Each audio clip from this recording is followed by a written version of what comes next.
শামসুজ্জামান দুদু ভাই আপনার কাছে যেতে চাই। গত ২ দিন ধরে শিক্ষাঙ্গনে আপনি জানেন যে সহিংস পরিস্থিতি বিরাজ করছে।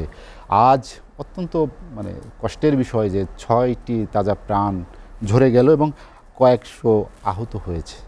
সংঘর্ষ এই পর্যায়ে গড়ালো কেন? জি, আপনাকে ধন্যবাদ। আমার আজকের সহযোগী আলোচক গোলাম সারোয়ার মিলন, সাবেক ছাত্র নেতা, সাবেক মন্ত্রী, জাতীয় পার্টির বর্তমানের কেন্দ্রীয় পর্যায়ের একজন নেতা, তাকে আমি শুভেচ্ছা জানাচ্ছি। আর টেলিভিশনের সামনে যারা বসে আছেন তাদেরকেও আমি শুভেচ্ছা জানাচ্ছি।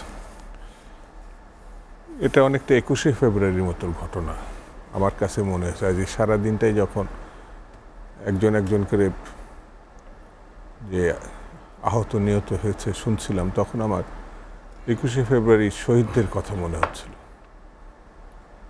২১শে ফেব্রুয়ারি বাংলাদেশের শুধু নয়, সারা বিশ্বে এখন সেই বিষয়টি মাতৃভাষা দিবস হিসাবে পরিগণিত হয়।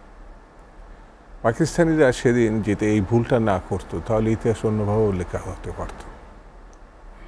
আজকে যারা শাসনের আসনে বসে আছে, সেই শাসকরা যদি জবাবদিহিমূলক সরকারের কোনো সরকার হতো, তারা নেতা হতেন, জবাবদিহিমূলক পরিস্থিতি গণতান্ত্রিক সরকার ব্যবস্থা, তাহলে তাদের মাথার ভিতরে একটা জিনিস কাজ করতো যে মেয়াদ শেষে তাদের আবার জনগণের কাছে যেতে হবে, অর্থাৎ ৫ বছর পরে আবার ভোটের মুখোমুখি তাদের হতে হবে। তখন ভালো মন্দ সব কিছুই জনগণকে বুঝাতে হয়, কৈফিয়ত দিতে হয়। তো কৈফিয়ত দেওয়ার মতো সরকার এখন বাংলাদেশের না থাকার কারণে স্বেচ্ছাচারিতা, স্বৈরতান্ত্রিক, ফ্যাসিবাদ, আপনি যেভাবে আখ্যায়িত করেন না কেন, ওই ধরনের একটা সিস্টেমের মধ্যে আমরা পড়ে গেছি। পিএসসির যারা প্রশ্নপত্র ফাঁস করছে, এর থেকেও মারাত্মক ঘটনা হচ্ছে এই ফাঁস প্রশ্নপত্রে যারা পরীক্ষা, তথাকথিত পরীক্ষার নামে ক্ষমতাসীন হয়েছে, সে পুলিশ অথবা প্রশাসন অথবা মিলিটারি অথবা পেশাজীবী, যেখানে যা বলি, তারা তো কোনো যোগ্য ব্যক্তি হিসাবে যায়নি, নকল করার ব্যক্তি হিসাবে সেখানে তারা পদায়ন হয়েছে। এবং যে সময়ে তারা পদায়ন হয়েছে, সেই সরকারের প্রতি তাদের এক ধরনের কৃতজ্ঞতা থাকবে, এটাই বাস্তবতা। আমার কাছে খুব খারাপ লেগেছে যে আমাদের সন্তানরা এখন ঢাকা বিশ্ববিদ্যালয়, আমরাও ওই বিশ্ববিদ্যালয়ে ছিলাম। আমার কাছে খুব মর্মান্তিক হয়েছে, এতদিন পরে মনে হলো, মাঝে ১৫ বছর ধরে আমার কাছে মনে হতো আমি যে বিশ্ববিদ্যালয়ে পড়েছি সেটা বোধহয় ঠিক নেই। অন্যায়ের প্রতিবাদ যে ব্যাপারটা, সেই ব্যাপারটা আমি দেখতে পারতাম না এই গত ১৫ বছর ধরে। কিন্তু এখন আমার মনে হচ্ছে এই বিশ্ববিদ্যালয় আমাদের বিশ্ববিদ্যালয়। আমরা যে বিশ্ববিদ্যালয়ে পড়েছি, সেই বিশ্ববিদ্যালয়, যে বিশ্ববিদ্যালয়ের নেতৃত্বে, দাবিতে মুক্তিযুদ্ধ অর্জন হয়েছিল, ভাষা আন্দোলন সংগঠিত হয়েছিল, ৬২ শিক্ষা আন্দোলন হয়েছিল, ৬৯ গণঅভ্যুত্থান হয়েছিল, সবগুলো ঢাকা বিশ্ববিদ্যালয়ের তৎকালীন ছাত্র নেতৃত্বে এটা সংগঠিত হয়েছে। তার পিছনে পরে জাতীয় রাজনীতি কাজ করেছে। এই যে ঘটনাগুলো আমার খুব কষ্ট দেয় যে যারা একদিন জনগণের পক্ষ নিয়ে আন্দোলন করেছে, এনএসএফের বিরুদ্ধে, আইয়ুবের ছাত্র সংগঠনের বিরুদ্ধে, তারা এখন আইয়ুবের ছাত্র সংগঠনের মূর্তি ধারণ করেছে, এনএসএফের মূর্তি ধারণ করেছে। কারণ সেই সময় ছাত্রদের পক্ষ নিয়ে দাবি দাবা, গণতন্ত্রের পক্ষ নিয়ে দাবি দাবা করলেই এনএসএফ আইয়ুবের ছাত্র সংগঠন এইভাবে কিরিচ, লাঠি, পিস্তল, বন্দুক নিয়ে ঝাঁপিয়ে পড়ত এবং ছাত্রদেরকে ভারতের দালাল বলতো, বিচ্ছিন্নতাবাদীদের দালাল বলতো, গাদ্দার বলতো।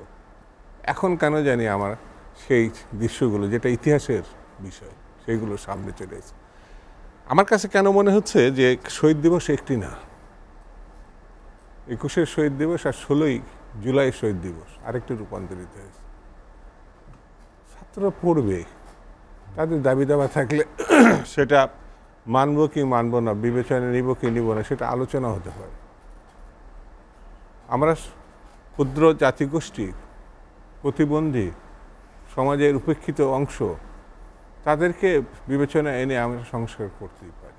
মুক্তিযোদ্ধাদের বিষয়টি আছে, তার সন্তানও এখানে ইনক্লুড হতে পারে। নাতিপুতির বিষয়টি একটা হাস্যকর পর্যায়ে গেছে। 2 নম্বর হচ্ছে অর্ধেকেরও বেশি আমি সংস্কারে নিয়ে যাচ্ছি। এগুলো হচ্ছে সরকারের নিয়ন্ত্রণাধীন গোষ্ঠীগুলোকে সুবিধা দেওয়া। কেউ কিন্তু এই সংস্কারের বিরোধিতা করেনি, সেই সংস্কারে বাতিলও চায় নাই। প্রধানমন্ত্রী উস্কে দিয়েছে ছাত্রদেরকে, তিনি বলেছেন এরা রাজাকারের বাচ্চা। তারা স্লোগান দিয়েছে, স্বৈরাচারীর ঘোষণা করেছে আমরা রাজাকার, স্বৈরাচারী। এখানে বলা হচ্ছে যে মাননীয় প্রধানমন্ত্রীর বক্তব্যকে অনেকটা বিকৃত করা হয়েছে, তিনি সেটি বলেননি।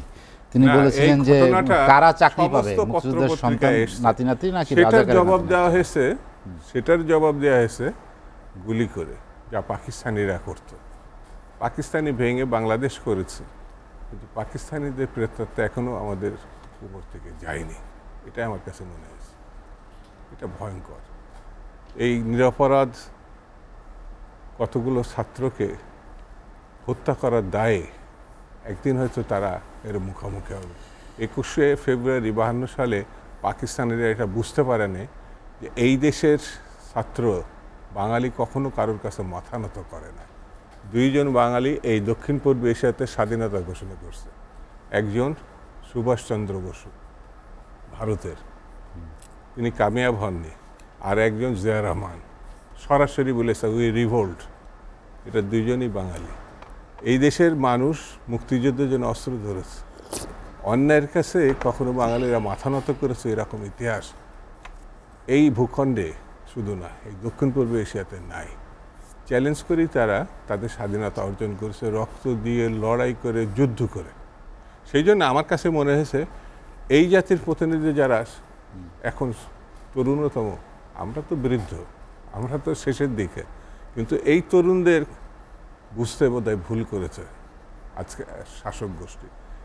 এটা তাদের জন্য খুব, জাতির জন্য খুব পরিতাপের বিষয়। দুধ ভাই, আমি আপনার কাছে আবার